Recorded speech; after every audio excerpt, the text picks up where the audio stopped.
Estamos de volta com o Direto do Plenário, já com imagens dos ministros dirigindo seus respectivos lugares, como todas as tardes de quartas e quintas-feiras, para a retomada dos trabalhos da semana, na sessão de hoje, portanto, com os julgamentos que estão previstos para serem decididos pelos ministros. Vamos acompanhar tudo, como sempre, ao vivo, direto do plenário.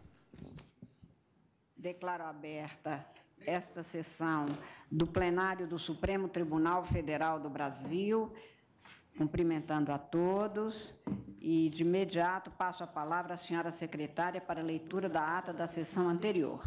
Ata da 26ª sessão ordinária, realizada em 13 de setembro de 2017. Presidência da senhora ministra Carmen Lúcia.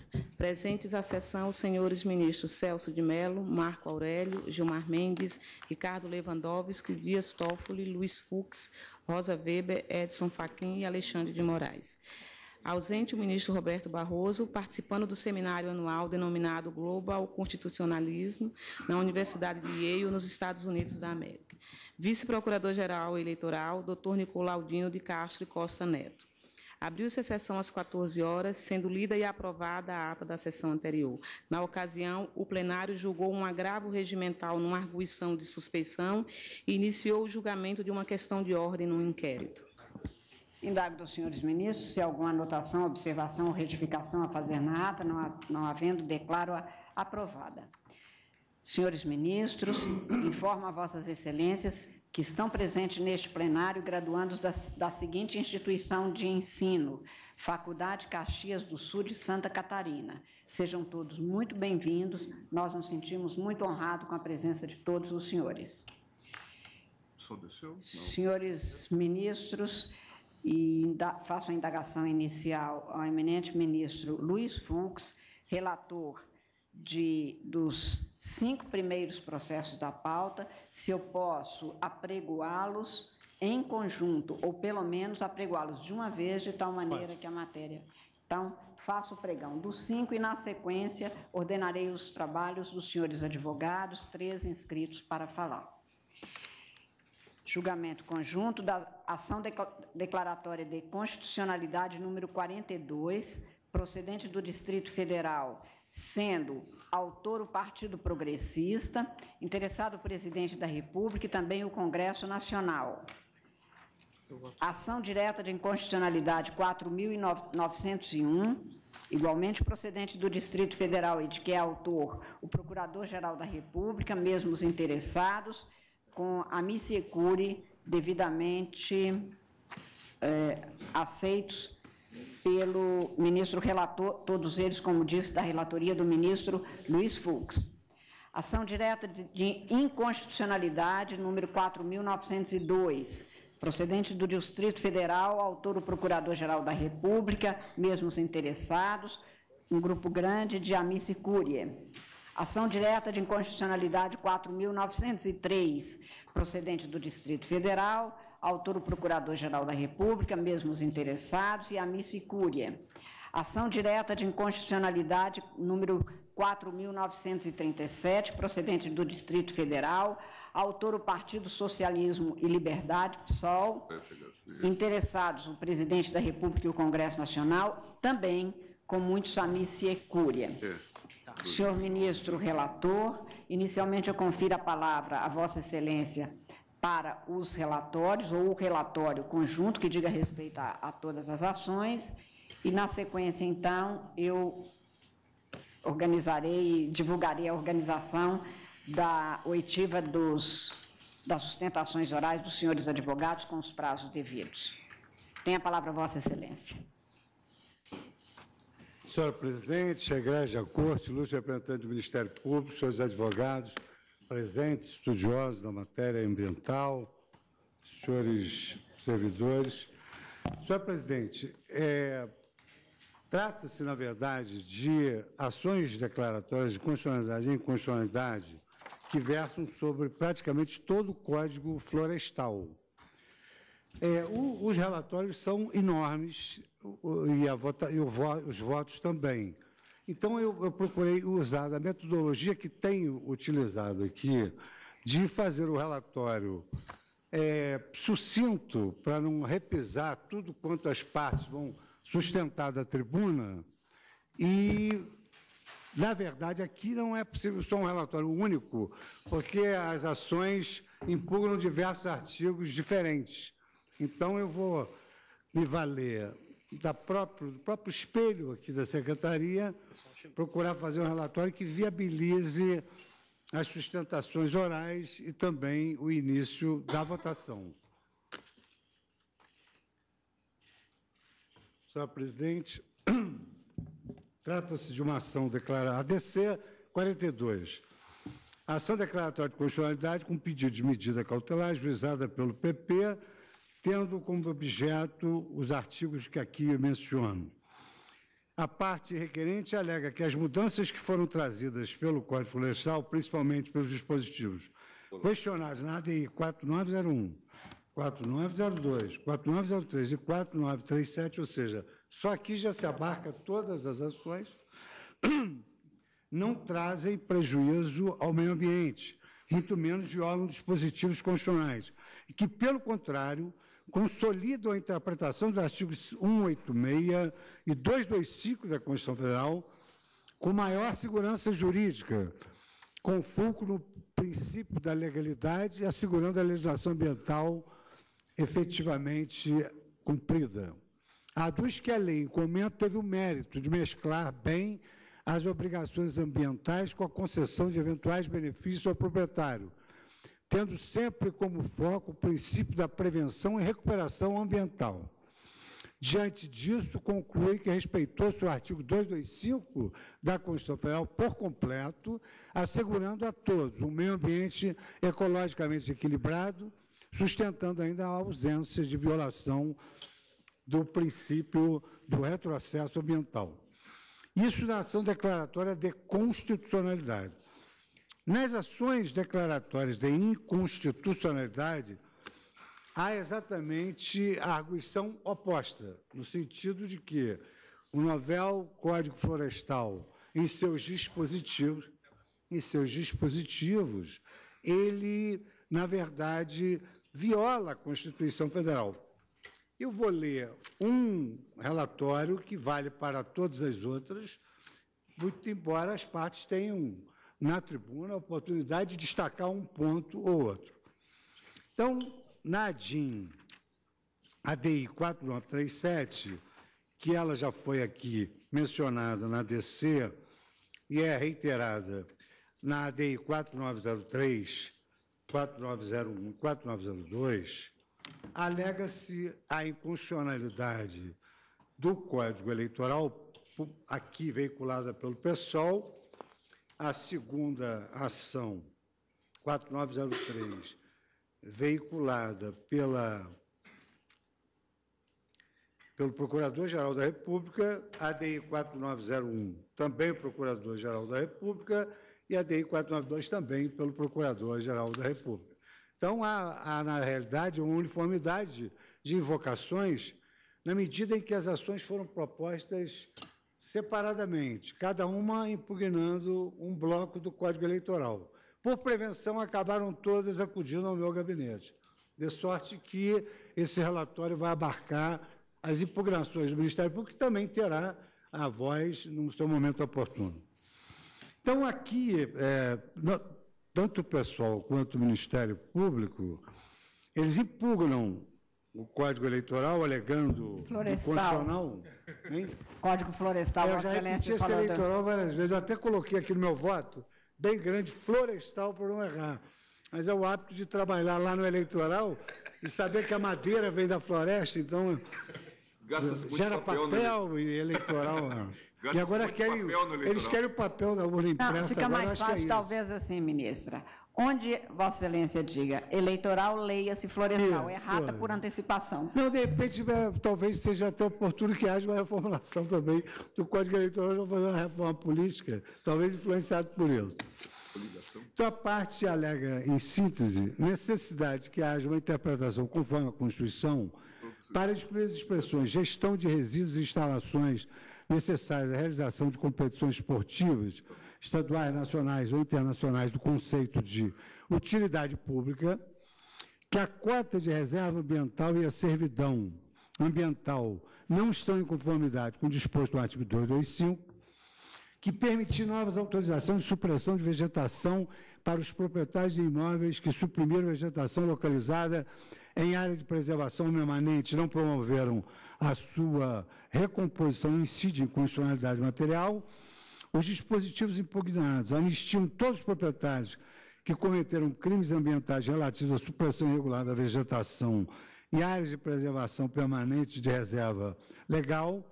Os dispositivos impugnados ao permitir a continuidade das condutas lesivas ao meio ambiente em áreas consolidadas dentro das áreas de preservação permanente afrontam o dever de preservação e restauração dos processos ecológicos essenciais. Não houve nenhuma nulidade, os ritos foram seguidos. Eu realizei uma audiência pública com vários participantes, e aqui a tese é saber se os dispositivos impugnados, eles violam os deveres de vedar qualquer utilização do espaço territorial, especialmente protegido, que comprometa a integridade dos atributos que justificam a sua proteção, de preservar e restaurar os processos ecológicos essenciais, de proteger a diversidade e integridade do patrimônio genético e o dever de proteger a fauna e a flora.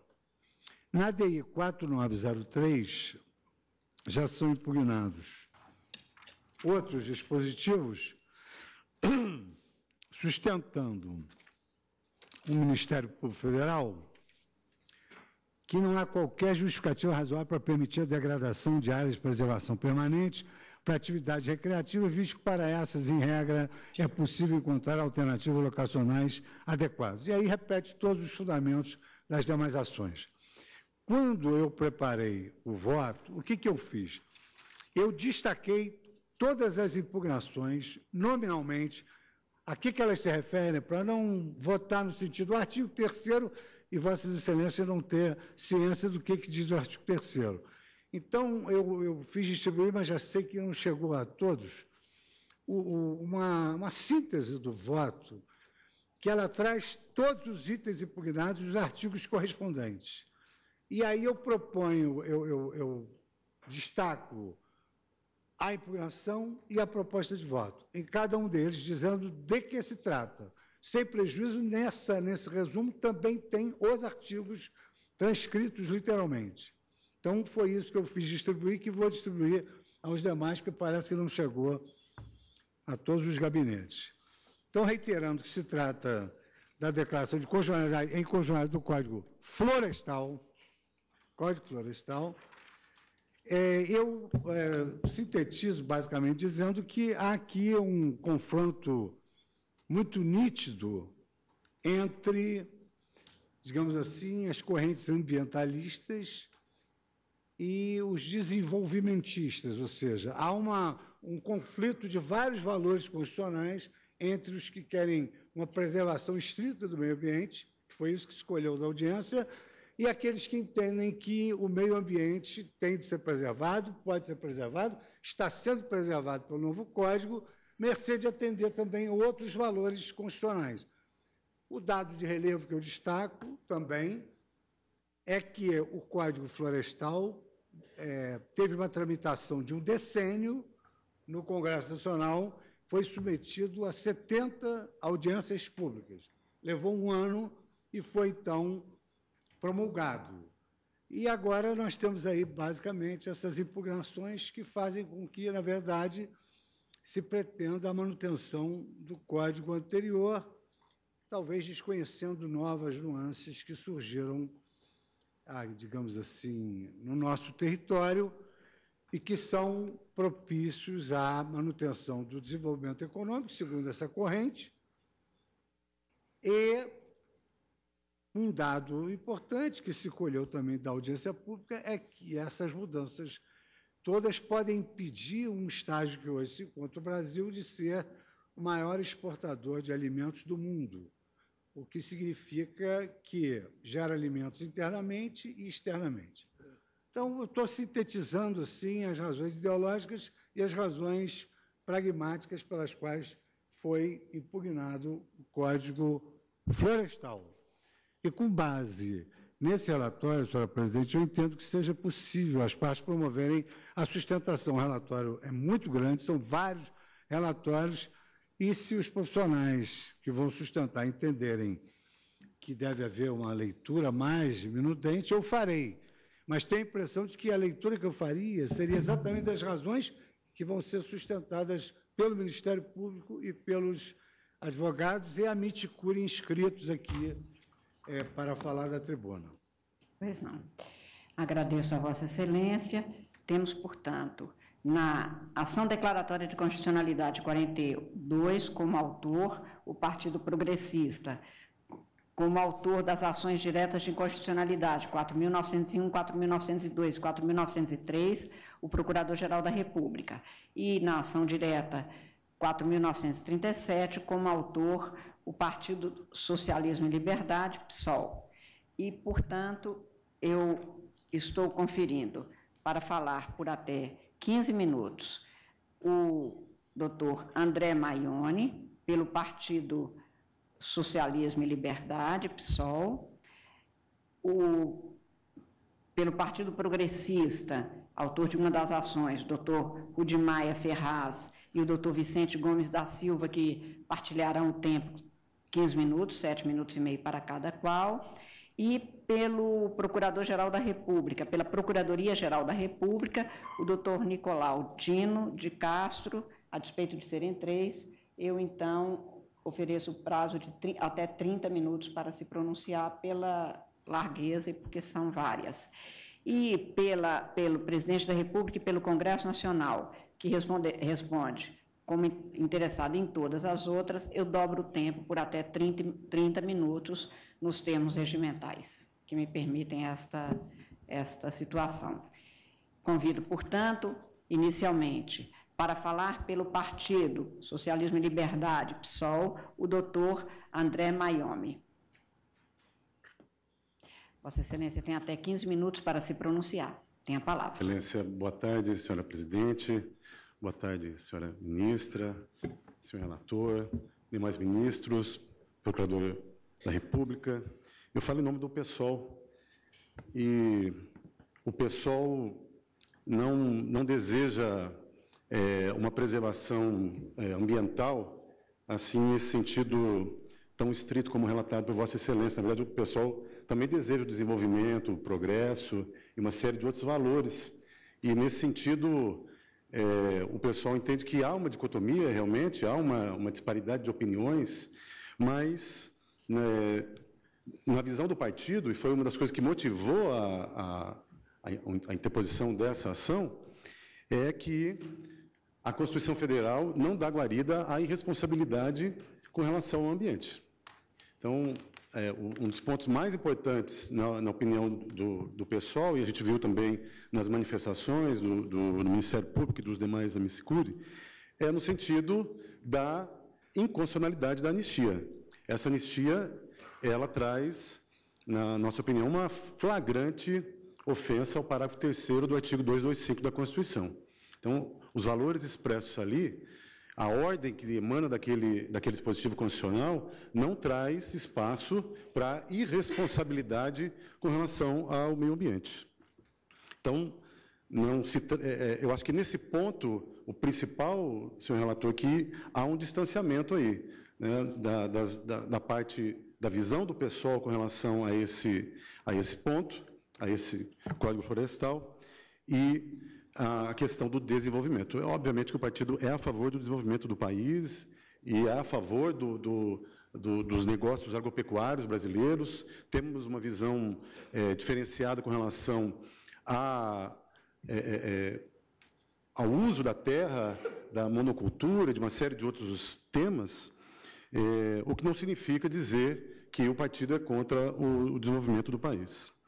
Bem, na visão do partido, do PSOL, há uma flagrante ofensa ao princípio da responsabilidade e, principalmente, da solidariedade entre as gerações.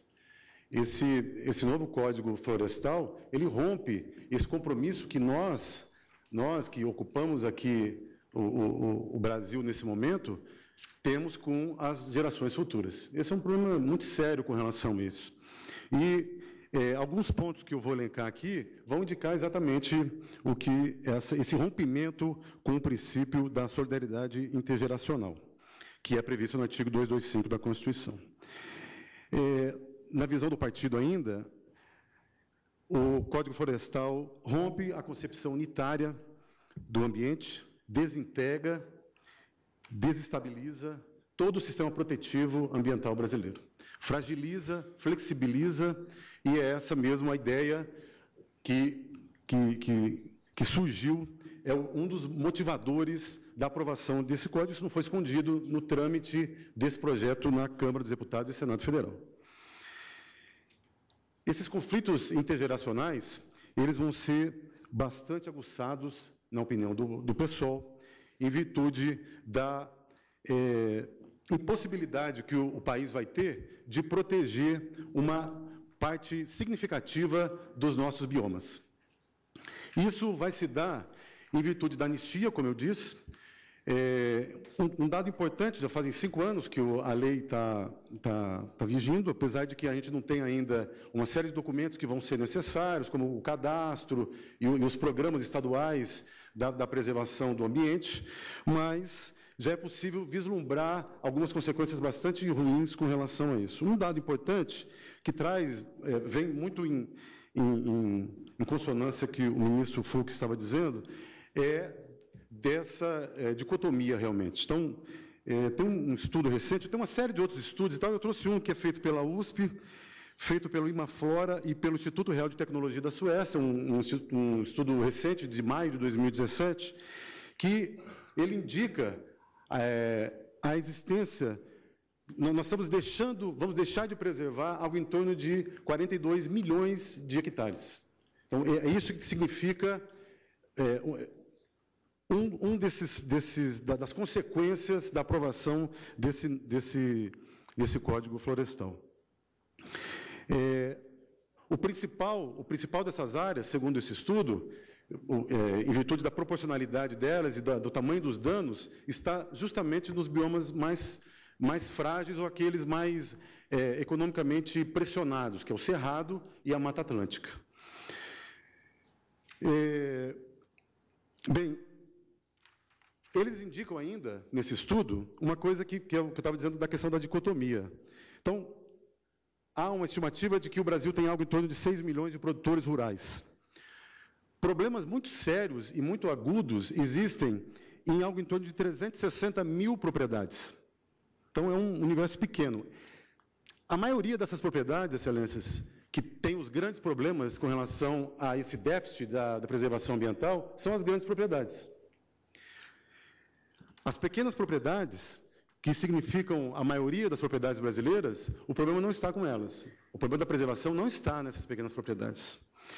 Então, essas grandes propriedades, que representam mais do que 15 módulos fiscais, representam 6% do total de imóveis rurais do Brasil, possuem, contudo, 60% da área de déficit ambiental brasileiro. E, por sua vez, as pequenas propriedades, aquelas até 4 módulos fiscais, segundo esse estudo, essa questão de números é muito controvertida, eu sei disso, né? Mas eu acho que é importante trazer isso, porque, além desse, há uma série de outros estudos indicando algo parecido com isso. Elas representam 82% do número de imóveis e apenas pouco menos de 6% do déficit ambiental está nessas áreas menores. Bem, excelências, eu acho que é importante o dispositivo do parágrafo 3º do artigo 225, porque, na opinião do partido, ele traz um mecanismo de proteção ambiental da qual o Brasil não pode abrir mão, da qual o Supremo Tribunal Federal tem que reafirmar os valores expressos nesse parágrafo 3º do artigo 225, que diz que as condutas e atividades consideradas lesivas ao meio ambiente sujeitarão os infratores, pessoas físicas ou jurídicas, a sanções penais e administrativas, independentemente da obrigação de reparar os danos causados. Então, uma coisa sai forte desse dispositivo, que é a inafastabilidade da obrigação de reparar os danos causados. Não há, na opinião do partido, como se afastar disso. E por que isso é importante, Excelência? Porque o Código Florestal ele estabeleceu um marco temporal, um corte, que é a partir do ano de 2008, em virtude de um decreto que regula a aplicação das penalidades. Então, esse é o corte. Então, quem cometeu ilegalidades, crimes mesmo, contra o meio ambiente antes desse período, não haveriam consequências a respeito disso. Então, esse é um ponto muito importante. Então, nós estamos abrindo mão, o Estado brasileiro, de um item que o parágrafo 3º do artigo 225 não permite que se abra mão.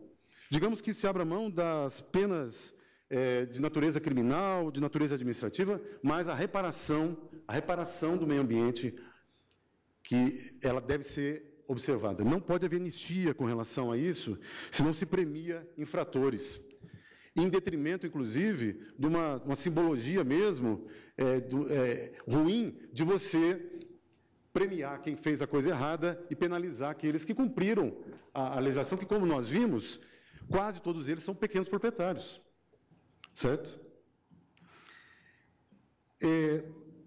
Bem, há uma outra preocupação do partido com relação à cota de reserva ambiental. Essa cota de reserva ambiental é aquele instrumento que vai permitir com que haja compensação da degradação do ambiente num determinado lugar, você compensa uma área de terra em outro lugar. O critério utilizado pelo Código Florestal são os 6 biomas. Uma coisa imensa, o Brasil, um país continental como o nosso, dividido em 6 biomas. Bem, aqui é uma distorção flagrante, na opinião do partido. Por quê? Os produtores que degradaram e que precisam dessa cota de reserva ambiental para compensar a degradação que ele fez, ele vai poder utilizar uma área disponível, preservada, em qualquer lugar do bioma. Então, vamos pegar o exemplo do bioma amazônico. Ele vai desde o Mato Grosso até todo o norte brasileiro. Então, no Mato Grosso, estou dando um exemplo do Mato Grosso, que é onde há uma pressão econômica e agropastoril muito forte, né? Então, alguém no Mato Grosso, um produtor rural no Mato Grosso, que nós vimos aqui que a maioria deles são das grandes propriedades, ele precisa compensar uma área. Ele vai fazer isso através da cota de reserva ambiental, com uma área, por exemplo, do mesmo bioma, lá no Acre, no Amapá. Qual que é o problema disso? Mas o bioma vai continuar sendo preservado? Convenhamos, isso já é um problema sério com relação à geografia, mas ao tamanho das coisas, né? A proporcionalidade das coisas. Agora, a Constituição Federal, ela protege um sentido da preservação ambiental, porque não é qualquer preservação ambiental. Nós temos que preservar o ambiente, restaurando os processos ecológicos essenciais, o que dá a noção de uma continuidade do meio ambiente. Então, nós teremos, possivelmente, áreas absolutamente degradadas num determinado ponto do país, do mesmo bioma, e áreas sem muito valor econômico, pelo menos atualmente, que estarão totalmente preservadas. Então, essa distorção na condição de compensação é uma falsa percepção de preservação do meio ambiente. Não é um ambiente qualquer que tem que ser preservado, nem de qualquer maneira. A Constituição Federal dá uma série de indicativos de como isso tem que acontecer, e essa cota de reserva ambiental não observa esses critérios. Bem, Excelências, nós estamos pedindo uma interpretação conforme a um determinado dispositivo do Código Florestal, que é o que permite que haja a retirada da vegetação nativa para a construção de instalações voltadas ao esporte e também voltadas à gestão de resíduos. Isso significa dizer, com relação à gestão de resíduos, que nós vamos, por exemplo, distribuir um pedaço de uma determinada floresta, de uma determinada reserva, para fazer um exemplo assim, bastante radical, mas para fazer, por exemplo, um aterro sanitário. É isso que permite, talvez, a interpretação que pode vir a permitir a interpretação desse dispositivo. Por isso que a gente está pedindo, senhor ministro relator, a interpretação conforme desse dispositivo do Código Florestal.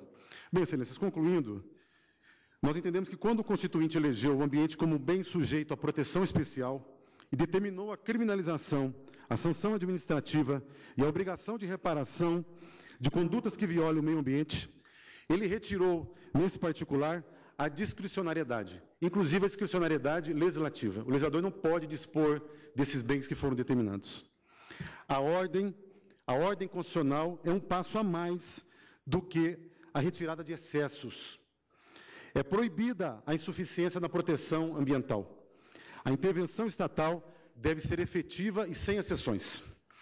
Só assim se fará valer o que quer a Constituição, e é esse o sentido mesmo da norma constitucional que o pessoal quer ver cumprida, de que, abre aspas, todos terão direito ao meio ambiente ecologicamente equilibrado, bem de uso comum ao povo e essencial à sadia qualidade da vida, impondo-se ao poder público e à coletividade o dever de defendê-lo e preservá-lo para as presentes e futuras gerações.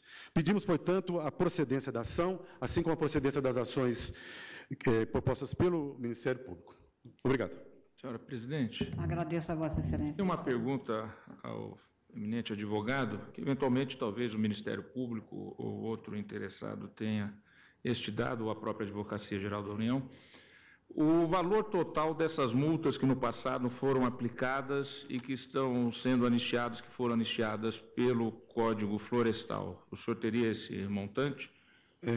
Senhor ministro, eu não tenho essa informação, mas uma informação eu tenho, que os programas estaduais e o cadastro das propriedades rurais, eles ainda estão sendo concluídos. Houve uma prorrogação na construção desse cadastro, que, salvo engano, vai até o final do ano de 2017.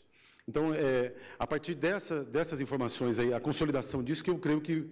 Mas é possível que exista essa informação, ministro Toffoli, mas eu confesso que eu não tenho. Senhor presidente, eu tenho uma pergunta também ao ilustre advogado. Esta anistia, ela prevê também anistia relativamente à recomposição das áreas destruídas? Ou seja, a partir de uma determinada data, aqueles que destruíram o meio ambiente ficam desobrigados de recompô-lo? Exatamente, excelência. Pois não.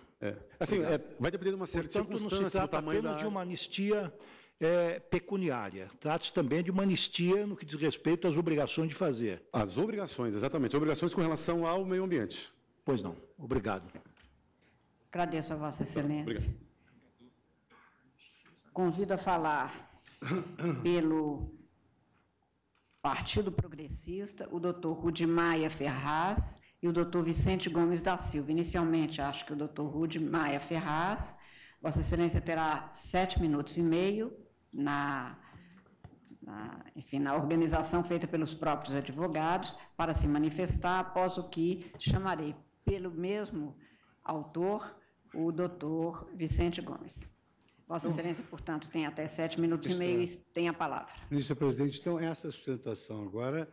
É pelo Partido Progressista. Na ADI. Na ação direta de inconstitucionalidade, número 4.937. Então, agora iniciamos uma Agora, pela ação declaratória de constitucionalidade 42, pelo autor, falarão os dois advogados, primeiro dos quais, na tribuna, o doutor Rudi. Excelentíssima senhora presidente, ministra Carmen Lúcia, excelentíssimo senhor relator, ministro Luiz Fux, ministra Rosa Weber, senhores ministros, ilustre procurador da República, caros colegas advogados, senhoras e senhores. Desde o dia 25 de maio de 2015, o Poder Judiciário realmente viveu uma banalização por parte da Lei 12.651. Por quê? Que ela foi questionada desde as primeiras e segundas instâncias no Poder Judiciário, e ora o Poder Judiciário vinha declarando a constitucionalidade, ora a inconstitucionalidade da lei. Isso causou uma perplexidade total no por parte em cima da sociedade, porque o produtor rural não sabia a validade da lei, se essa lei efetivamente seria cumprida. A insegurança jurídica foi total. Só para os senhores terem como exemplo, o Estado de Minas Gerais declarou em sede de arguição de inconstitucionalidade a inconstitucionalidade do artigo 67, artigo esse que beneficia pequenos produtores. Logo em seguida, o próprio Estado de São Paulo, o TJ de São Paulo, declarou, suspendeu a eficácia de uma lei declarando o Programa de Regularização Ambiental. E hoje, na data de hoje, o Tribunal de Justiça de São Paulo está analisando uma assunção de competência, questionando 10 dispositivos do Código Florestal. E justamente por conta dessa insegurança que motivou o Partido Progressista a ingressar com a presente ação declaratória de constitucionalidade. Adentrando no mérito, senhores ministros, eu passo a analisar o mérito sem antes justificar o processo legislativo formal com que originou o Código Florestal.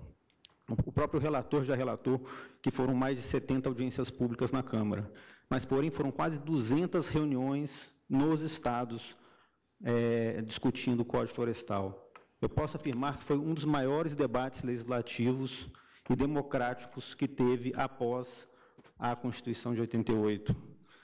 Foi um verdadeiro pacto pelo desenvolvimento sustentável, onde foi capaz de compor interesses antagônicos, porém legítimos. Só para os senhores terem uma ideia, ministros, a primeira votação da Câmara foi por 410 votos a 63 e no Senado 59 a 7. Quórum qualificadíssimo, inclusive para alteração constitucional. Senhores ministros, quanto ao mérito, vou me ater ao questionamento do doutor Procurador-Geral quanto ao princípio da vedação do retrocesso socioambiental. É preciso refletir, senhores ministros, o conceito e os limites de incidência que este tribunal dará ao princípio da vedação ao retrocesso socioambiental, porque poderá, dependendo da interpretação que for dada, caracterizar um óbice absoluto a qualquer redimensionamento a direitos sociais. Não podemos esquecer que estamos hoje vivendo uma crise econômica com pautas importantes dentro do Congresso Nacional, como a reforma da Previdência, tributária, inclusive a trabalhista, que certamente baterão as portas desse Supremo Tribunal Federal. E se nós, nesse julgamento, atender o princípio da vedação ao retrocesso social, estaremos elevando ao nível de cláusulas pétreas normas infraconstitucionais que foram, em sua maioria, editadas por atos unilaterais do Poder Executivo. Intangibilidade essa que nem mesmo as normas constitucionais possuem. Isso porque o Código Florestal foi a primeira lei democraticamente passou pelo Congresso Nacional, senhores ministros.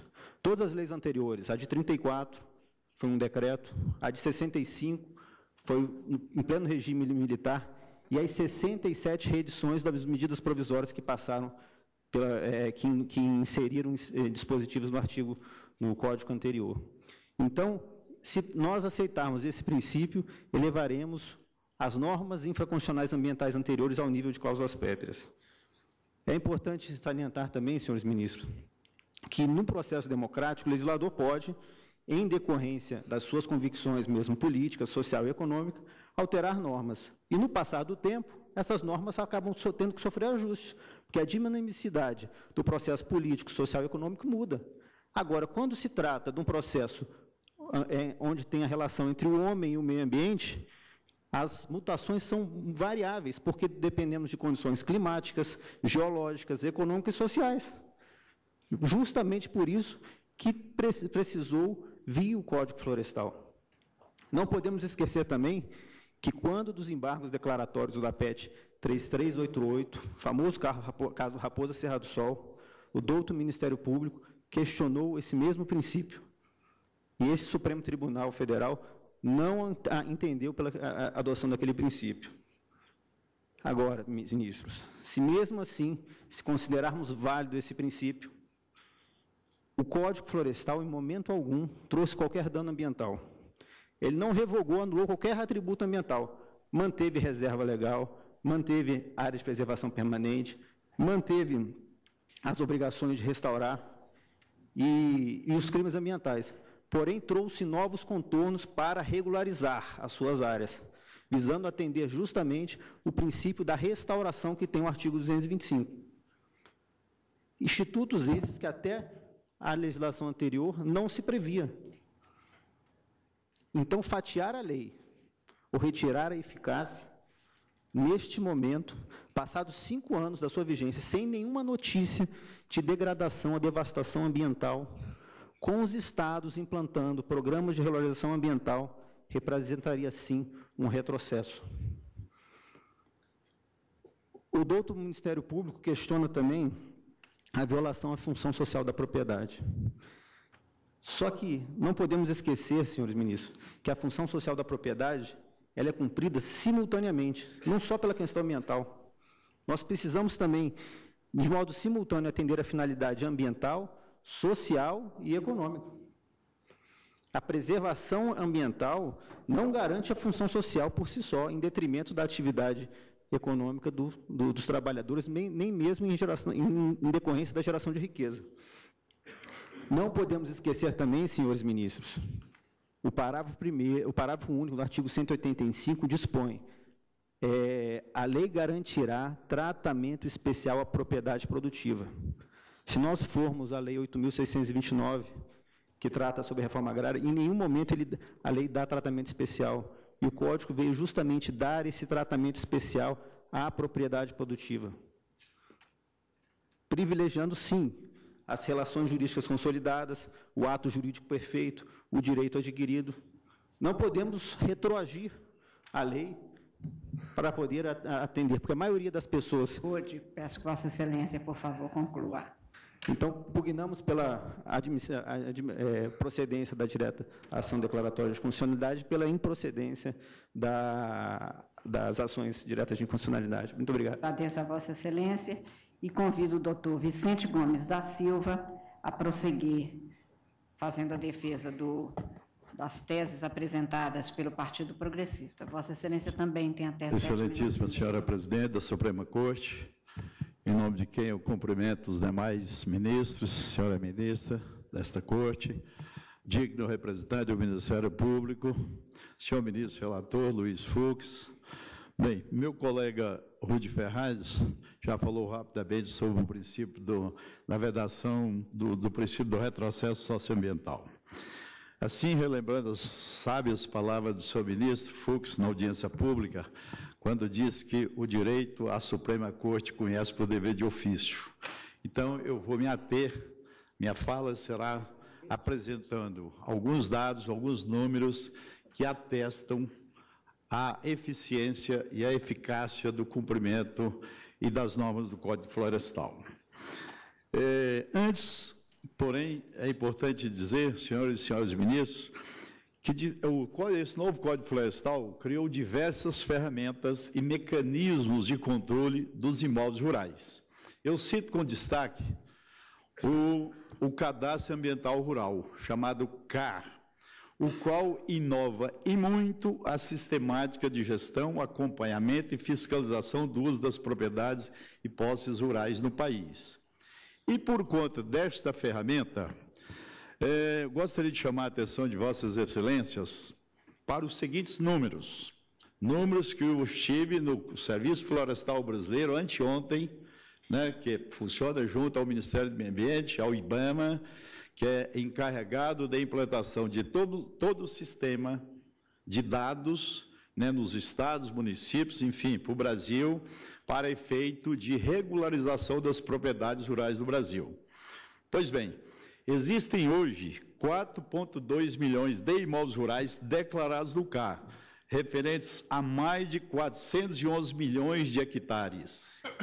Isso hoje, no Cadastro Ambiental Rural, se entrar, nós vamos ver isso lá. 3,2 milhões de imóveis rurais de até 4 modos fiscais, ou seja, pequenas propriedades, referentes a mais de 208 milhões de hectares. 1,8 milhões de imóveis rurais com requisição de adesão ao PRA, ou seja, ao Programa de Regularização Ambiental, para a recuperação de áreas degradadas. E se tem algo importante nesse Código Florestal, diz exatamente a recuperação. Tem muitas coisas importantes, mas a recuperação de áreas degradadas é algo que o meio ambiente, IBAMA, Serviço Florestal, Ministério do Meio Ambiente, órgãos do meio ambiente dos estados, persegue diuturnamente. Porque algo que incomoda no Brasil é exatamente áreas degradadas ou subutilizadas. 135 milhões de hectares de remanescer de vegetação nativas catalogadas, que se sabe onde existe, onde está, de quem é, se é de posse, se é de propriedade, se é de grilagem, se é terra devoluta da União, se é do município ou se é do Estado. 1,4 milhões de nascentes monitoradas. Se sabe onde estão, de quem é, em que propriedade, em que local, quem é o dono, se está cuidada ou se está mal cuidada.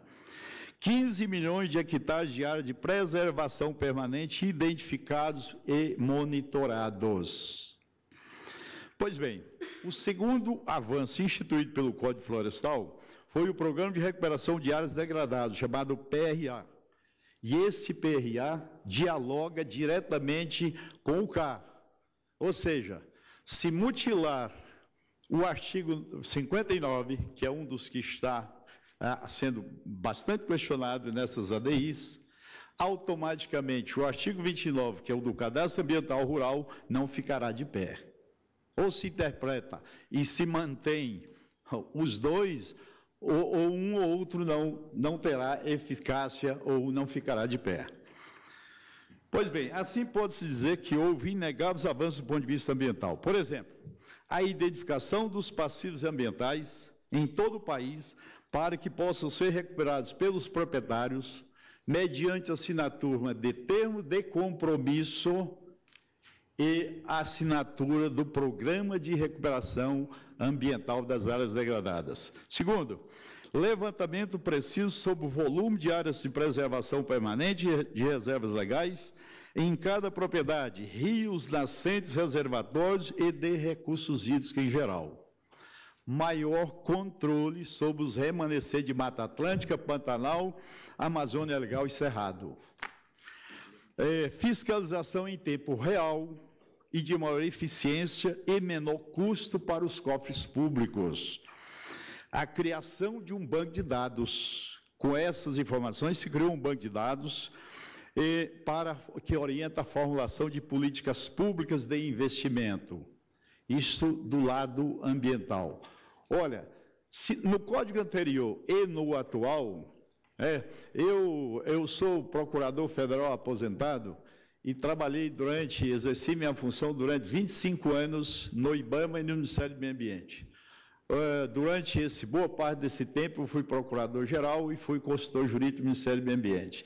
E posso assegurar a Vossas Excelências que nunca teve no país uma norma que permitisse, de forma organizada, de forma sistematizada, de forma orientativa, com tamanha adesão como tem esse Código Florestal atual. Pode dizer o que quiser, critiquem, pode dizer que tem dispositivos inconstitucionais, isso ou aquilo, mas daí dizer ou afirmar que esse Código Florestal não tem uma enorme adesão dos proprietários e posses rurais no Brasil, realmente é algo que não se confirma diante dos dados que Vossas Excelências podem buscar junto ao Ministério do Meio Ambiente, ao Serviço Florestal Brasileiro, SBR e ao IBAMA. Pois bem, e os avanços do ponto de vista do agronegócio? Que é a combinação, o equilíbrio, a harmonia que existem, que foi possível por conta desses 10 anos de discussão do novo Código Florestal. É o fato que, a partir do novo Código Florestal, os proprietários contam com uma norma com previsibilidade e segurança jurídica, que até então não tinha. Cansei de receber no meu gabinete, na Procuradoria-Geral do Ministério do Meio Ambiente, N demandas, até a compensação de áreas. Às vezes o cidadão, o proprietário, tinha uma área, digamos, totalmente com vegetação, né, naquela propriedade, e a outra estava inteiramente degradada, e chegava para mim e dizia: doutor, eu quero compensar, eu quero continuar usando essa e lhe oferecer aquela. Não, doutor, não tem como, porque a lei não permite. E assim ia, mas a lei autorizava que ele desmatasse mais 20% naquela outra propriedade. Peço, por favor, que conclua. Sim, excelência. Então, concluindo, eu diria o seguinte: o Brasil rural tornou-se real e conhecido com a aplicação do novo Código Florestal. E é isso que está sendo chamado de retrocesso. Muito obrigado. Agradeço a Vossa Excelência pela Procuradoria-Geral da República, o doutor Nicolau Dino de Castro Costa Neto terá até 30 minutos para se pronunciar. Tem a palavra. Senhora Presidente, ministro relator, ministro Luiz Fux, senhora ministra Rosa Weber, senhores ministros, senhora ministra-chefe da Advocacia-Geral da União, advogada-geral da União, senhores advogados que atuam neste processo. Talvez, do ponto de vista ambiental, essa seja, presidente, a questão mais controversa, mais multicomplexa que se apresenta à Corte Suprema. Já foi mencionado que o projeto tramitou por muitos anos, quase 10 anos, e nesse íntere houve várias medidas provisórias que foram, de certa forma, comatando ou até mesmo, diria, deformando o Código Florestal anteriormente vigente. É importante contextualizar a análise que o tribunal haverá de fazer acerca dos dispositivos impugnados, e são muitos os dispositivos impugnados. É preciso contextualizar e ter como pano de fundo aquilo que me parece ser muito marcante na história do constitucionalismo brasileiro mais recente. O momento pré-constituinte, o momento constituinte, melhor dizendo, é que desagou na Constituição de 1988, foi fortemente influenciado pelos sopros, pelo um processo de esverdeamento que se percebeu no mundo todo, na ordem internacional.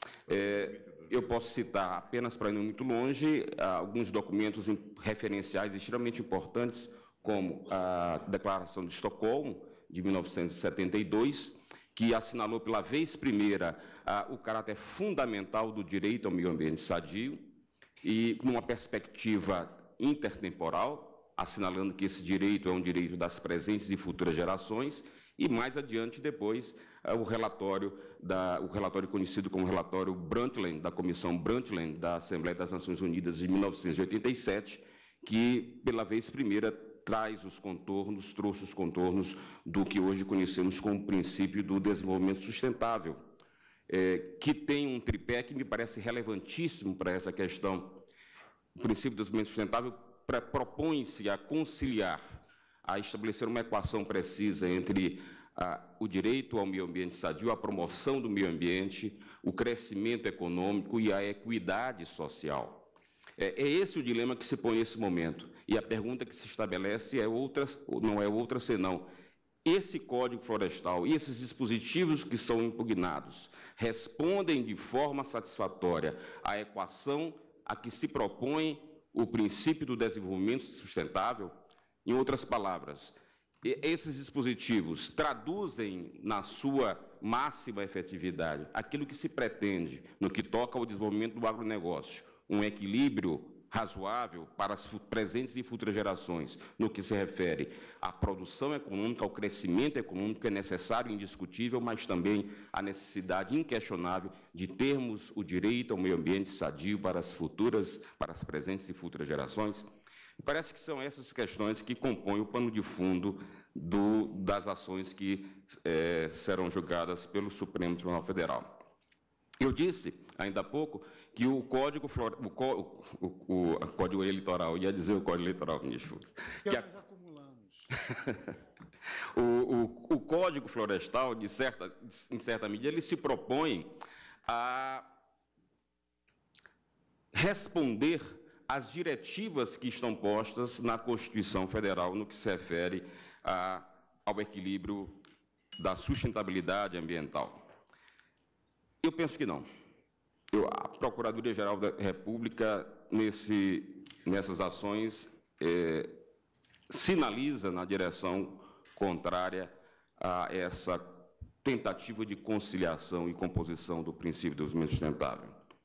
E digo isso, senhora presidente, porque eu identifico na Constituição de 1988 uns traços muito fortes que não estão sendo adequadamente respondidos pelos dispositivos que estão sendo aqui analisados. Onde nós podemos identificar na Constituição isso? Eu acho que, em primeiro lugar, é importante assinalar as diretivas constantes do artigo 225 da Carta, que, a meu ver, é um dos dispositivos mais densos de todo o documento constitucional.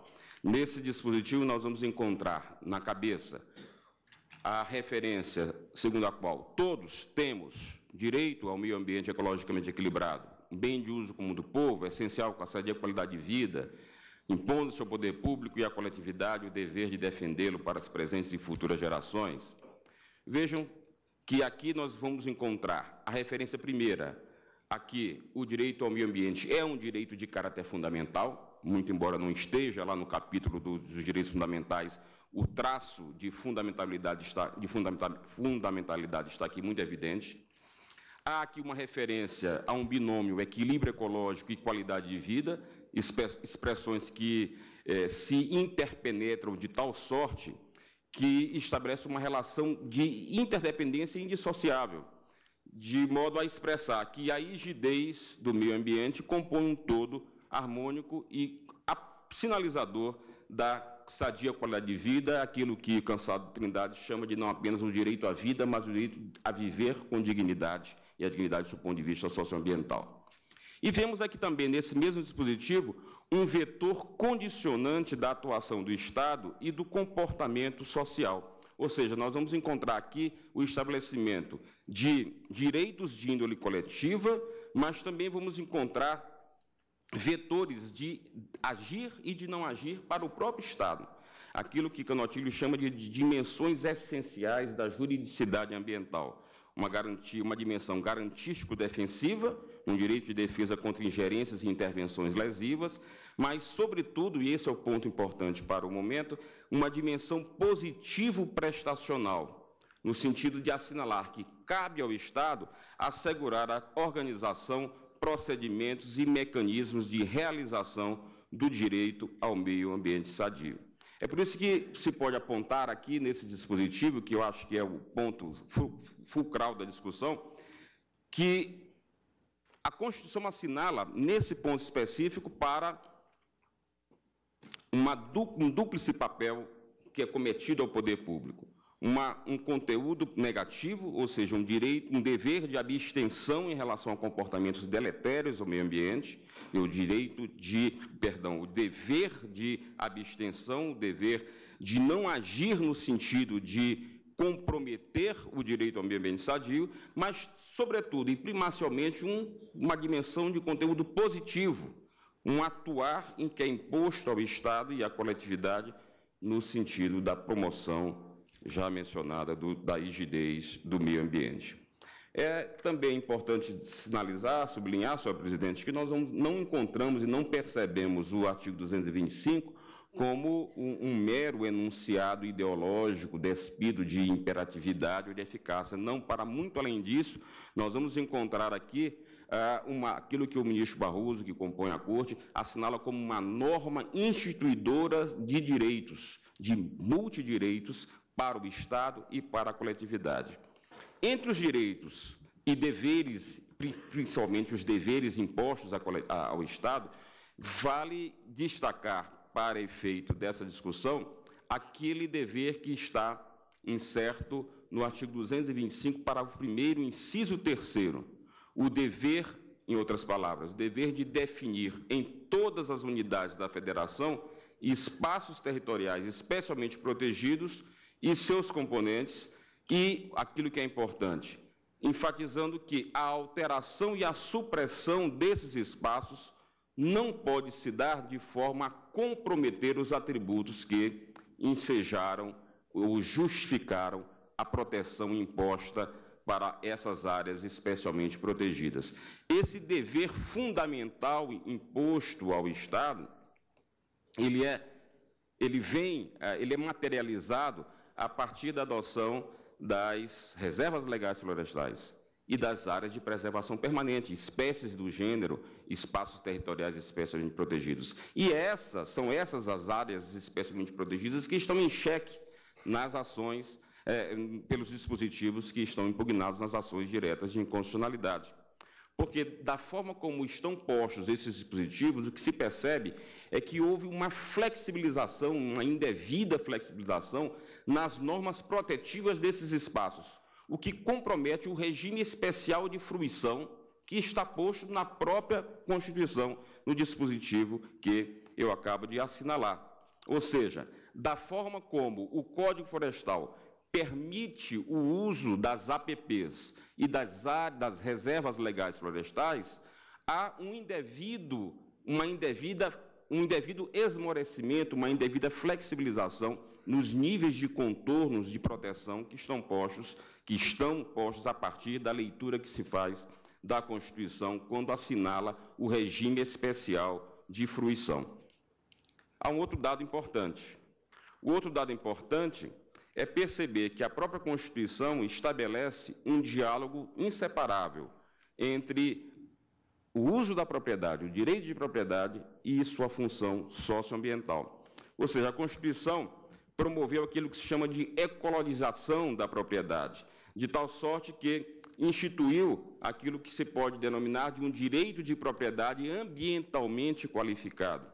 E esse direito de propriedade ambientalmente qualificado faz, no primeiro momento, uma projeção dialética do direito de propriedade, fazendo com que ele se interrelacione com os objetivos fundamentais da República postos no artigo 3º da Constituição, mas, sobretudo, condicionando o exercício do direito de propriedade com a sua função ambiental. Onde se vê isso? No artigo 170 da Constituição. O artigo 170 que traz os princípios regedores da ordem econômica. Lá nós vamos encontrar de forma muito clara que a ordem econômica se dá, a atividade econômica deve se dar à luz da função social da propriedade e à luz também da proteção dos recursos naturais. Ora, nada mais isso representa do que a densificação do princípio da função socioambiental da propriedade.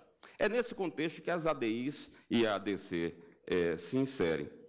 Os dispositivos impugnados, na perspectiva da Procuradoria-Geral da República, reduzem a tutela jurídica de florestas e vegetações nativas situadas em áreas de reserva legal e também em APPs, implicam redução e, em alguns casos, até mesmo extinção desses espaços territoriais especialmente protegidos, nomeadamente as reservas legais e as áreas de preservação permanente. Na ADI, senhor presidente, na ADI 4901, apontam-se os seguintes problemas, sob o ponto de vista da constitucionalidade. Primeiro, a redução de reservas legais por simples existência de terras indígenas e unidades de conservação no território municipal. Ora, veja-se aqui uma confusão entre áreas que são especialmente protegidas, mas com finalidades distintas. A terra indígena tem uma finalidade não apenas ambiental, muito pelo contrário. A finalidade primeira da terra indígena não é garantir proteção do meio ambiente, mas garantir a subsistência física e cultural de comunidades indígenas. Secundariamente, nós vamos encontrar, sim, a defesa dos recursos naturais, porque eles são importantes a essa subsistência física e cultural, mas secundariamente, não primariamente. Então, se confunde a finalidade da reserva legal com a finalidade atinente à terra indígena e até mesmo às unidades de conservação. Um outro problema que se aponta, a dispensa de reserva legal em relação a empreendimentos para abastecimento de água, exploração de energia elétrica, ferrovias e rodovias. Veja-se aqui um paradoxo. Dispensa-se a reserva legal em empreendimentos para abastecimento de água, como se fosse possível promover a rigidez de recursos hídricos sem floresta, sem área de proteção sob o ponto de vista florestal. Tem-se aqui também, na ADI 4901, permissão para instituir reservidão ambiental e cotas de reserva ambiental decorrentes de uma redução indevida prevista no artigo 13, inciso 1º da própria lei, do próprio Código Florestal. Ainda, autorização para cômputo de APPs, áreas de preservação permanente, em áreas de reserva legal. Aqui, ministro Fux, há um dado interessantíssimo. Computa-se, na lógica do Código Florestal, computa-se no percentual da reserva legal a APP, que é submetida a um regime de preservação muito mais rígido do que a área de reserva legal. É sabido que a reserva legal pode ser submetida ao uso sustentável. A APP, de regra, não é submetida ao uso econômico. E aqui se estabelece um mecanismo de desconto do percentual da reserva legal apenas a partir da existência de uma área de preservação permanente. Permite-se também, no dispositivo impugnado pela DI 4905, permite-se também o plantio de espécies exóticas para a recomposição de reserva legal. Ou seja, recompõe-se reserva legal plantando eucalipto. Isso não é possível, sob o ponto de vista da sustentabilidade ambiental e da função ecológica da reserva legal, fazer a substituição da vegetação nativa por vegetação exótica, por eucalipto. Compensação de reserva legal sem identidade ecológica e por arredondamento ou doação de área em unidade de conservação ao poder público. Mais uma situação que, na perspectiva da Procuradoria-Geral da República, padece de indiscutível inconstitucionalidade. O dever de restaurar, que decorre da Constituição, aqui é substituído pela doação de uma área para a instituição de uma unidade de conservação pelo próprio poder público, mesmo que seja em outra região. Ou seja, transforma-se, converte-se um dever de proteção, que é inerente a todo proprietário rural, no imóvel rural, e faz com que ele compense isso simplesmente fazendo aquilo que o poder público deveria fazer, ou seja, instituir a unidade de conservação, expropriar uma outra área para a criação de um outro espaço especial, territorial especialmente protegido. Outro item também que decorre de dispositivos impugnados.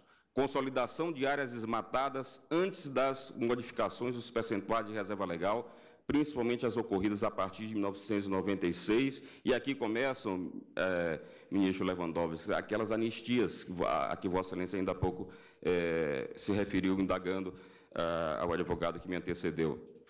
Nesse ponto, e também na suspensão, na imunidade, a fiscalização e anistia de multas, nós vamos encontrar a violação ao dever constitucional de reparação de danos. Substitui-se, ou melhor, dizendo, consolida-se aquilo que foi já degradado, aquilo que foi desmatado, anistia-se a multa atribuída em momento anterior e, com isso, se subverte o dever geral de proteção e, sobretudo, de reparação que emana dos incisos do artigo 225 da Constituição. Na ADI 4902, senhor presidente, os dispositivos impugnados implicam, com forma muito mais nítida aqui, isenção dos responsáveis por desmatamento irregular realizado até 22 de setembro de 2008 da obrigação de reparar os danos causados. Ou seja, uma data aleatória. Por que 22 de julho de 2008? A data em que entrou em vigor o decreto que regulamenta a Lei de Crimes Ambientais. Qual é a relação dessa anistia a partir desse marco temporal? Não faz sentido isso, data vênia. Também a suspensão imediata de atividades realizadas em áreas de reserva legal após 22 de julho de 2008. Imunidade à fiscalização e anistia de multas, tomando como marco temporal essa mesma data. A consolidação de danos ambientais em APPs, desde que ocorridos até 22 de julho de 2008. Mais uma vez, a violação aqui do dever geral de reparação e o dever geral de proteção. Na ADI, finalmente, na ADI 4903, os dispositivos impugnados implicam em intervenção em áreas de preservação permanente por utilidade pública e interesse social, ou seja, aqui, mais uma vez, com todas as venhas, há uma contradição, porque se admite exploração econômica direta naquilo que deveria ser submetido a regime de preservação permanente, que é a área de preservação permanente. Permite-se também a aquicultura em APP, outra atividade econômica direta, intervenções em mangues e restingas, uso agrícola em várzeas, um patente retrocesso ambiental no que se refere à proteção de nascentes e olhos d'água. Nós estamos atravessando, a olhos vistos, uma crise hídrica como nunca antes vista e com indicativos crescentes de agudização. E o Código Florestal prevê a possibilidade de proteção de uso econômico de vegetação existente em nascentes, ao redor de nascentes e olhos d'água. Isso é gravíssimo. A APP destinada à proteção de nascentes e olhos d'água tem muito mais do que um valor intrínseco, tem um valor aqui instrumental evidente de garantia da rigidez dos mananciais, da formação dos recursos hídricos. Há aqui, a todas letras, a violação ao princípio do retrocesso ambiental. Eu concordo com o eminente advogado, que falou pela vez primeira, que nós não podemos, evidentemente, elastecer o princípio do retrocesso social ou socioambiental ao ponto de fossilizar a legislação. Claro que não podemos fazer isso. O ordenamento jurídico não pode conviver com níveis tais de fossilização. Mas é preciso pensar o princípio do retrocesso ambiental à luz da cláusula rebus sic stantibus. O princípio, as garantias de proteção ambiental, e isso aqui é o que é veiculado pelo princípio da proibição do retrocesso socioambiental, as garantias de proteção ambiental, uma vez conquistadas, não podem retroagir. Ou seja, é inadmissível o recuo da salvaguarda de proteção para níveis inferiores aos que já estão consagrados, a não ser que, como diz a cláusula rebus sic stantibus, a não ser que circunstâncias de fato autorizem a alteração dos mecanismos ou das garantias de proteção ambiental. E o que se vê nesse momento histórico é o inverso. O momento histórico sinaliza para a necessidade de maior atenção ou de agravamento, ou pelo menos de estabilização nas normas garantidoras do direito ao meio ambiente sadio. E, nesse ponto, portanto, eu assinalo a patente violação ao princípio do retrocesso socioambiental. Da mesma forma, em relação à utilização de APPs em reservatórios, ao redor de reservatórios artificiais, e também no que toca à proteção das áreas de inclinação. São esses e outros pontos, senhora presidente, que vêm à tona, se apresentam para o debate na Corte Suprema.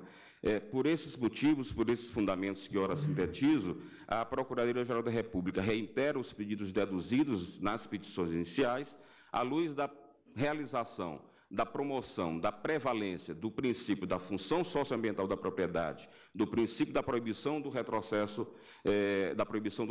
ambiental, à luz do dever geral de reparação e à luz, sobretudo, do regime especial de fruição que condiciona a utilização dos espaços especiais, territoriais, especialmente protegidos. Pela procedência das ações, é o pedido da Procuradoria, senhora presidente. Muito obrigado. Agradeço a Vossa Excelência. Convido a falar pelo Presidente da República e pelo Congresso Nacional, a doutora Grace Maria Fernandes, que tem também até 30 minutos para o seu pronunciamento e está com a palavra. Obrigada. Excelentíssima senhora ministra-presidente, senhora ministra, senhores ministros, senhor representante do Ministério Público, senhores advogados. É possível ordenar o extenso questionamento consubstanciado no âmbito dessas ações diretas de inconstitucionalidade e da própria ação declaratória de constitucionalidade em 3 blocos. O primeiro bloco, alusivo a todo o acervo de dispositivos relacionados à área de preservação permanente e à reserva legal. O segundo bloco, o bloco relacionado especificamente aos mecanismos inovadores trazidos pelo novo Código Florestal, que vem buscar trazer um equacionamento ou uma solução aos passivos ambientais, tal como o Programa de Regularização Ambiental e o Cadastro Ambiental Rural. E um terceiro bloco também relacionado a uma argumentação própria, inerente aos aspectos ligados ao princípio da vedação, ao retrocesso em matéria ambiental. Mas antes, senhores ministros, de avançar brevemente nesses blocos, apenas algumas considerações preliminares em torno das premissas que nortearam a inserção ou o ingresso na ordem jurídica nacional desse novo Código Florestal. Porque, na verdade, a lei vem inaugurar uma nova perspectiva no que se refere à gestão ambiental. Uma perspectiva que busca trazer um equilíbrio entre 2 grandes princípios. o princípio da proteção ao meio ambiente ecologicamente equilibrado, e o princípio do desenvolvimento econômico nacional, pautado, conforme todos nós sabemos, pela livre iniciativa e pela redução das desigualdades sociais. Esse foi o grande desafio do legislador, esse foi o norte que orientou as novas regras que foram inseridas na ordem jurídica nacional, e, na verdade, tem essa legislação, ora impugnada, um fundamento muito claro, que é o postulado muito expresso, muito evidente da norma, o postulado do desenvolvimento sustentável. Esse foi o desafio e foi, de fato, que se buscou através dessa legislação. Por quê? Porque toda a produção agrícola nacional até então se pautava pelo Código de 1965. De lá para cá, o Brasil se tornou referência, passou a ocupar uma posição de destaque no contexto mundial em termos de produção de alimentos. De lá para cá, a participação do setor agrícola no produto interno bruto só se obteve destaque ano após ano. Inclusive, os dados do IPEA, de agora, de agosto de 2017, eles revelam que o PIB agropecuário deverá crescer 10,9% em 2017, uma alta de 13,5% acumulada até junho de 2017. A lavoura, igualmente, com crescimento de 19,2% até junho de 2017. Tudo isso, por óbvio, exigiu do legislador, muito atento ao dinamismo das relações sociais, ao dinamismo da sociedade, exigiu do legislador uma atualização, que veio mesmo através da edição dessa lei ora impugnada, não sem antes passar por um amplo debate no ambiente apropriado, democraticamente, constitucionalmente definido, que é justamente o Congresso Nacional, uma regra que foi aprovada e foi inserida na ordem através de votos de mais de 400 parlamentares favoráveis à inserção. Então, esse contexto foi o contexto que, de fato, orientou o legislador. E aí, agora, pedindo licença para entrar em alguns aspectos relacionados a esse primeiro bloco, inerente a dispositivos que tratam da área de preservação permanente e reserva legal. O que se alega? Já se inicia questionando a definição de utilidade pública para fins da lei.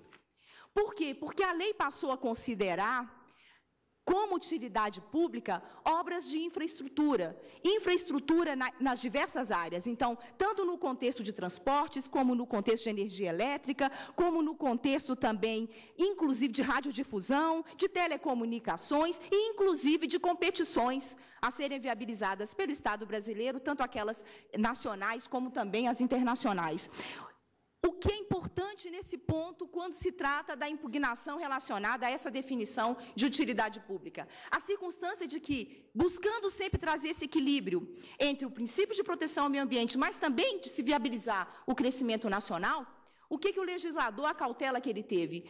Nesses casos, em relação a essas regras e obras de infraestrutura, estabeleceu, sim, com muita precisão o legislador, a exigência de que, em toda e qualquer hipótese dessa natureza, se tivesse um licenciamento ambiental prévio, ou seja, a localização dessas obras, as repercussões e reflexos dessas obras, necessariamente devem passar por um licenciamento ambiental, portanto, inclusive, não somente o licenciamento não cego, mas um licenciamento, inclusive, que vai além e avança, inclusive, para a possibilidade de trazer alternativas técnicas para que essas obras sejam viabilizadas.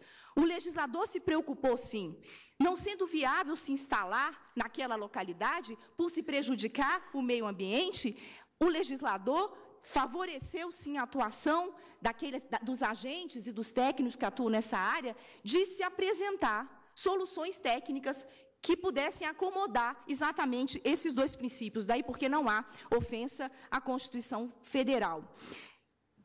É também importante, ainda nesse contexto de área de preservação permanente, mencionar a impugnação que se dá no âmbito dessas ações diretas acerca da definição dos módulos fiscais. Porque o parágrafo único do artigo 3º, ele acaba estendendo o tratamento que a legislação conferiu à pequena propriedade rural às propriedades rurais de até 4 módulos fiscais, que desenvolvem atividades agro-silvopastoris e bem como aqueles relacionados a terras indígenas demarcadas.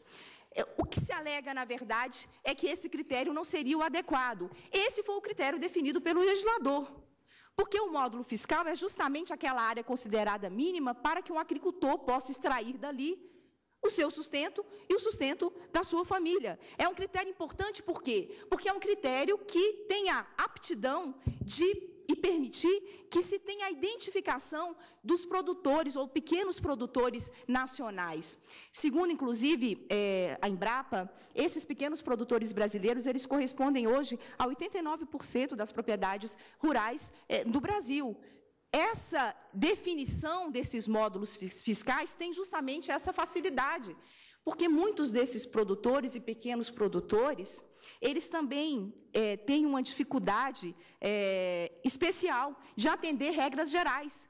Daí o tratamento que o legislador deu, buscando equalizar, de se trazer regras específicas, ambientais, especiais mesmo, para esses pequenos produtores, com o critério da definição do módulo fiscal. Alguns produtores, inclusive, aqui se tem o questionamento de que esses produtores poderiam aí usar ou considerar a área de preservação permanente no cálculo da reserva legal. Mas o legislador ficou atento exatamente para esses pequenos produtores, a circunstância de que, muitas vezes, essas pequenas propriedades, elas estão mesmo, ou parte delas, situadas em áreas de preservação permanente. E que, para fazer frente a uma exigência legal, sem que estivesse para eles uma regra específica, eles teriam que avançar e seriam mesmo forçados a adquirir fora das suas terras áreas que pudessem ter essa cobertura vegetal exigida pela legislação, o que, por óbvio, muitas vezes se torna financeiramente inviável para o pequeno produtor. Daí a preocupação do legislador em equacionar, não se tendo, na perspectiva da Advocacia Geral da União, qualquer inconstitucionalidade na definição desses módulos fiscais e nessas regras especiais dirigidas para esse fim. Ainda nesse contexto de áreas de preservação permanente, há impugnação acerca do desenvolvimento da aquicultura nessas áreas. O artigo 4º, parágrafo 6º, permite o desempenho dessa atividade. Mas por quê? Também considerando, em especial para o pequeno produtor, a capacidade de agregar renda a essas famílias através do desempenho dessa atividade. Muitas dessas atividades desempenhadas exclusivamente no seio familiar, é a mão de obra familiar mesmo, mas também a possibilidade de se gerar emprego. E tudo isso se deu não mediante uma atuação irresponsável do legislador. Se permitiu o desempenho dessa atividade com uma definição muito precisa, e se estabeleceu o limitador de 15 módulos fiscais. Ou seja, em se tratando do desempenho da aquicultura, essa atividade se dará apenas quando se tiver em conta esses 15 módulos fiscais, mas não também sem a adoção de critérios muito específicos trazidos pelo legislador. Primeiro, é possível quando se dê aí, atento, obviamente, à relevância ecológica das áreas de preservação permanente, se definiu o universo das propriedades, mas também se exigiu a adoção de práticas sustentáveis de manejo, se exigiu o licenciamento ambiental, também se exigiu a inscrição do imóvel no cadastro ambiental rural e também se exigiu planos de gestão de recursos hídricos, ou seja, não se trata de uma atuação irresponsável. O legislador foi atento ao estabelecer regras específicas para esses 15 módulos fiscais. Ainda nesse contexto, se questiona também a intervenção em manguezais e restingas, e que o legislador aqui permitiu a implementação de projetos ambientais. Aqui é importante destacar que essa permissão legal, ela se deu claramente, abertamente, em caráter excepcional, única e exclusivamente, segundo o dispositivo legal do artigo 8º, única e exclusivamente quando sua função ecológica estiver comprometida. E aí foi o olhar do legislador em torno do interesse coletivo, precisamente para acomodar a população de baixa renda nessas áreas urbanas consolidadas e já ocupadas. Nesse contexto ainda, desse primeiro bloco, senhores ministros, há ainda o questionamento acerca da prática de cultura temporária e sazonal vazante em qualquer propriedade ou posse rural familiar. Por quê? Porque se alega que somente seria possível admitir-se a prática dessa atividade por aqueles que são integrantes das comunidades tradicionais. Aqui não há, no âmbito da Constituição Federal, qualquer regra que inviabilize o desempenho dessa atividade, ou seja, da agricultura nessa faixa de terra que fica exposta no período de vazante, também por aqueles que são proprietários, mas que não ocupam, que não integram e fazem parte de comunidades tradicionais. Não há, portanto, aqui qualquer violação, ao contrário, o que há é obediência, observância ao princípio da isonomia expressamente previsto na Constituição Federal. Bom, aqui entrando, talvez, numa das questões mais pontuadas aqui, até então, nas falas. A questão relacionada à circunstância ou tratamento dado pelo legislador para aqueles que foram causadores de danos ambientais, se eles têm ou não o dever de reparação, trazendo como marco temporal a data de 22/7/2008. Por que 22/7/2008? Porque foi a data do decreto que regulamentou a Lei 9.605 de 1998, porque até então não se tinha precisão normativa em torno desses crimes ambientais. Por uma questão também muito simples. Não se tinha ainda uma definição clara e precisa acerca da obrigatoriedade da averbação da reserva legal. Isso só veio mesmo com o decreto de 2008, de 22/7/2008. E aí, toda a discussão em torno de supressão de vegetação antes de 22/7/2008 e supressão de vegetação após 22/7/2008. O fato certo, senhores ministros, é que a legislação procurou equacionar, dando tratamento adequado para situações, porque de 22/7/2008 já não se tinha nenhuma dúvida, se tinha clareza de quais seriam as regras, quais seriam as infrações e quais seriam as penalidades. E antes dessa data não se tinha. Daí se buscar equilibrar também as situações ali distintas. O dispositivo, portanto, tanto em um caso quanto no outro, em ambas a recomposição da vegetação é obrigatória. Em ambas a recomposição é obrigatória, tanto anteriores a 2008 quanto posteriores a 2008. O dispositivo veda, no caso de supressão não autorizada, realizada após essa data, a concessão, inclusive, de novas autorizações de supressão de vegetação, enquanto o proprietário não promover a recomposição. Recomposição que vem mediante adesão ao Programa de Regularização Ambiental previsto no artigo 59 e já aqui referido também na tribuna. Esse dispositivo deve ser analisado, inclusive, em conjunto, merece ser analisado em conjunto com o próprio artigo 17, porque o artigo 17 determina que a suspensão imediata das atividades que são desenvolvidas em área de reserva legal, que se pautam pelo desmatamento irregular após essa data, porque aí não se tem dúvida. Então, daí a importância de se fazer a interpretação em conjunto também com o artigo 17. Suspensões de supressão de vegetação ocorrida em área de proteção permanente e reserva legal antes de 2008. Recomposição obrigatória. Recomposição obrigatória de que forma? Aí o cuidado do legislador. Ele estabeleceu regimes diferentes de recomposição, muito vinculado às realidades de cada produtor e de cada situação.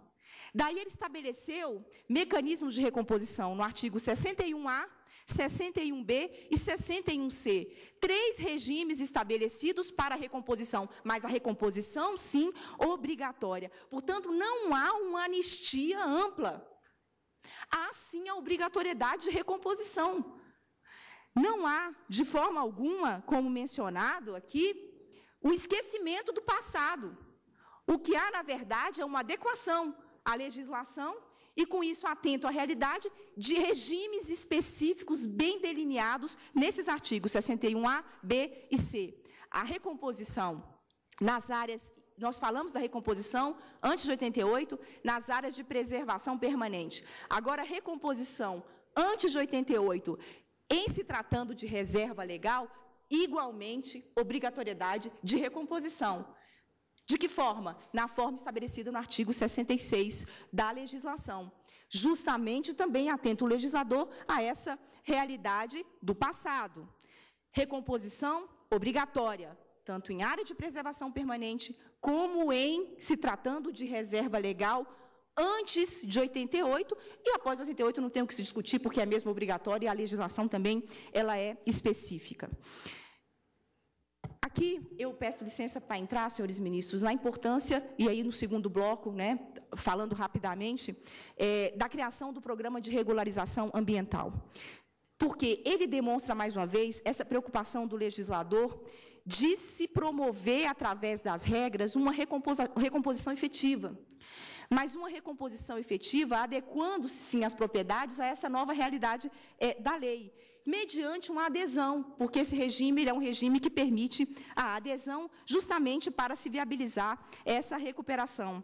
Esse regime ele é de responsabilidade, segundo a lei, da União dos Estados e do Distrito Federal, hoje já é devidamente regulamentado através do Decreto 7830 de 2012, e é considerado um dos mecanismos ou instrumentos de maior importância para se resolver o problema do passivo ambiental. E ele tem, na verdade, uma dupla virtude, esse regime de recuperação. Por quê? Porque o produtor, o agricultor, ele, na verdade, tem que aderir. Para ele aderir, ele vai firmar um termo de compromisso, de que ele irá recuperar ou promover a recuperação nos termos da legislação. Com isso, o que se tem ao mesmo tempo? Primeiro, se tem ali o reconhecimento por parte dele de que, de fato, incorreu em de alguma forma em alguma ilegalidade, e que, com isso, esse reconhecimento em si já gera o controle por parte do Estado, que o Estado até então não tinha. E segunda virtude, a circunstância de que, da qualidade de infrator, ele passa a ser agora um agente de recuperação de áreas degradadas, porque ele assina o termo de compromisso. Ele se compromete perante o Estado a promover a recuperação. Então, da qualidade de infrator, ele passa, sim, a ser um agente de recuperação das áreas degradadas. Escopo maior da legislação, escopo maior da Constituição Federal. É justamente essa a grande virtude também da legislação. E aí, um ponto importante, enquanto ele estiver cumprindo esse termo de compromisso, as infrações elas estão suspensas quando se trata de infrações cometidas antes de 2008. Porque, e aí é importante dizer, não é que o Estado não possa exercer a sua atividade fiscalizatória, muito ao contrário.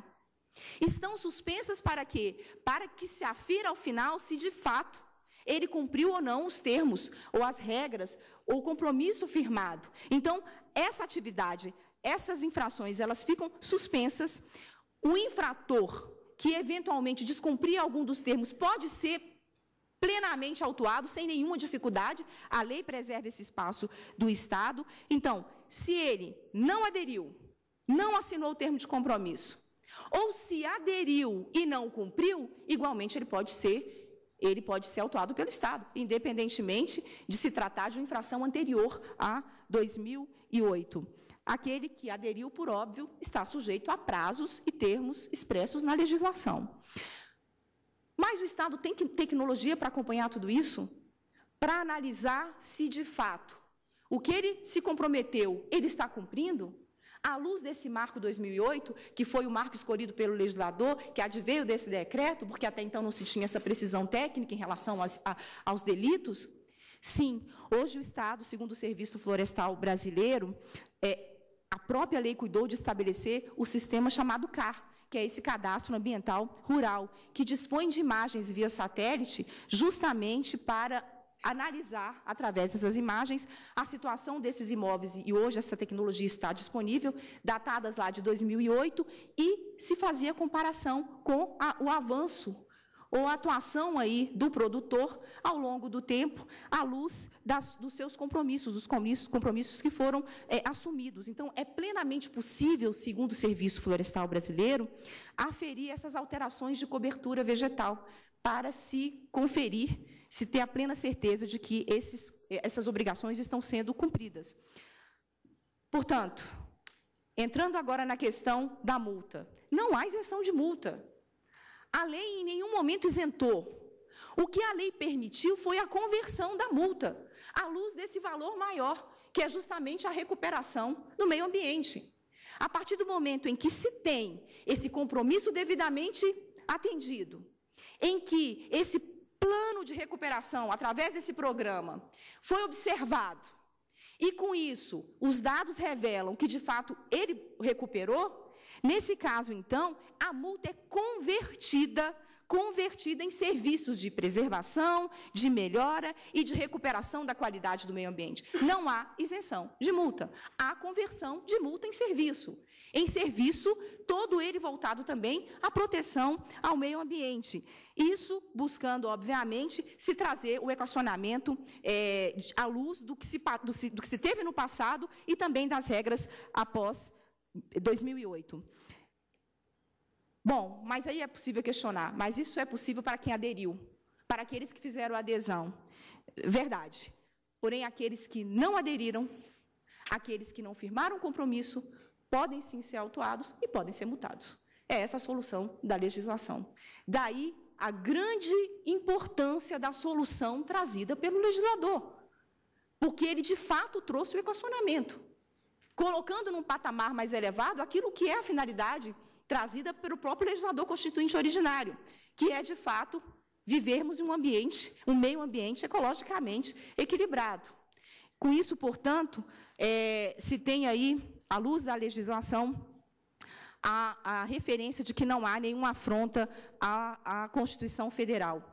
Ainda aqui, senhores ministros, nesse contexto, apenas brevemente, a referência de que, para se trazer segurança jurídica a esse compromisso firmado pelo infrator, a legislação prevê, enquanto ele estiver cumprindo esse programa de recuperação, que ele próprio aderiu, enquanto ele estiver cumprindo, há a prescrição. A prescrição da pretensão punitiva, ela fica interrompida do Estado. Sendo, portanto, extinta a punibilidade, ao final, se efetivamente ele promoveu a recuperação. Se não recuperou, a própria lei já traz a solução. O prazo prescricional volta a correr, e volta a correr na integralidade e desde o início. Ou seja, se tem aí o interesse público muito bem preservado. E, novamente, reiterando, a preocupação do legislador de ocupar-se com o que de fato deveria, que é a proteção ao meio ambiente. Se interrompe, observa se cumpriu, excelente. Extinta a pretensão punitiva do Estado. Não cumpriu, aí agora sim, o prazo prescricional volta a correr na integralidade e desde seu início.